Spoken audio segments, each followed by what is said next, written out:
proses kesuksesan. Salam sukses. Setiap proses menuju kesuksesan selalu kita melalui jalan yang kasar dan sulit.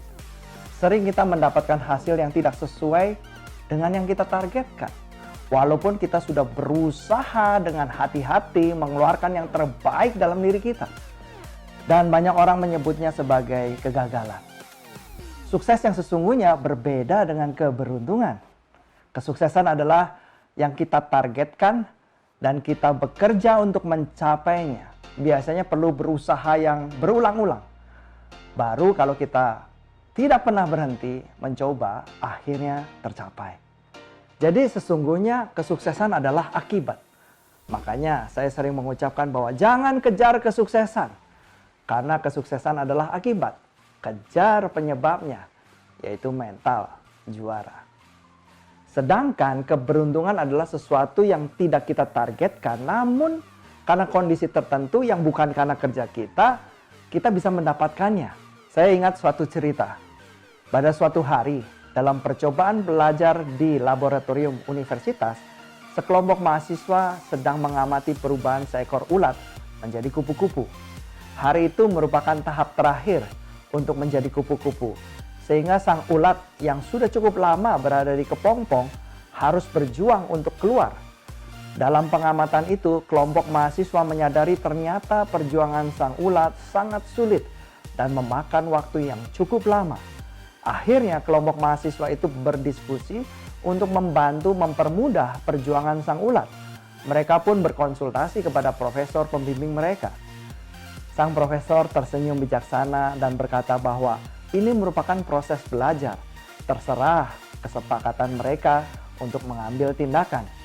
Akhirnya kelompok mahasiswa itu pun sepakat untuk membantu meringankan perjuangan sang ulat.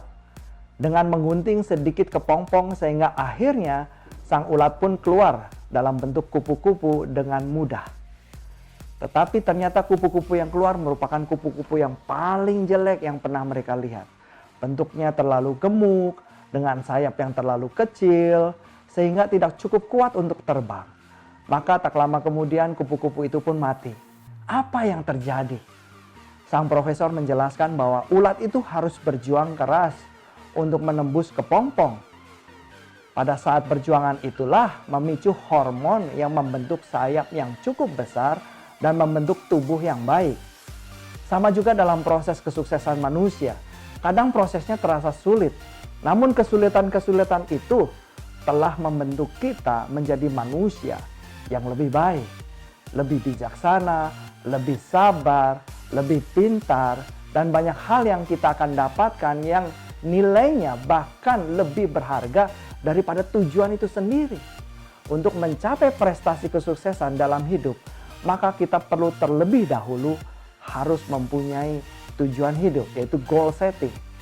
Tidak adanya tujuan hidup dalam diri Anda akan menyebabkan diri Anda pasif menerima apa saja yang disodorkan oleh kehidupan kepada Anda. Dan biasanya hidup Anda akan menjadi sangat membosankan dan tidak menggairahkan. Kebanyakan orang yang hidup tanpa tujuan akan terfokus berjalan di tempat dan menghabiskan waktunya secara membosankan tanpa mencapai prestasi yang berarti. Mereka hanya menjadi penonton dari suatu kehidupan. Mereka hanya bisa melihat kesuksesan orang lain tetapi sama sekali tidak pernah membayangkan dirinya sendiri untuk sukses. Inilah yang disebut hidup tanpa tujuan atau misi. Anda harus mempunyai misi hidup di dalam dunia ini agar hidup Anda berarti dan menggairahkan. Untuk mencapai sukses, kerap kali kita harus melewati kesalahan atau kegagalan dalam hidup. Banyak orang ingin sukses tetapi sedikit sekali yang berani menghadapi kegagalan. Kalau Anda ingin sukses, Anda tidak boleh takut untuk gagal. Saya, Joko Komara. Terima kasih telah menyaksikan video book ini. Salam joy. Senang!